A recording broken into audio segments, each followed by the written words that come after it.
The future of a precious piece of Coral Gables is in jeopardy as the city's preservation board weighs whether or not it qualifies as an historical landmark. And there's now growing support to save the sanctuary. Local 10's Christina Vasquez is live with more on the fight. It's very frustrating to have to go and fight the city for this. Bonnie Bolton I remember going to this garden as a 4 or 5 year old. stands at the precipice of a preservation fight to save the Garden of Our Lord in Coral Gables. It would be horrifying to have this demolished. There's a statue in there, there's a grotto. No longer open to the public after a private developer purchased it 2 years ago. Nestled behind the foliage of plants rooted here decades ago. All along the interior of the garden are plaques. Tributes to war heroes. This plaque on its exterior wall describes the garden as a hollowed spot.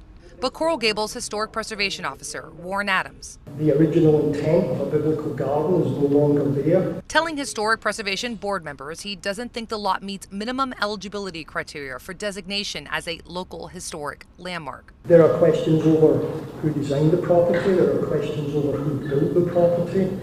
Take, for example, famed architect Robert Fitch Smith. His name is listed on a 1951 application for a wall walk permit, but Adams says unknown definitively, as if he designed it. And even if he did, he was not a landscape architect. So all of these questions stack up. The original intent is not there, the integrity is not there, and basically, in my opinion, it does not meet the criteria. Unfortunately, there's much too much development going on in Coral Gables, and it's really threatening the character of the city.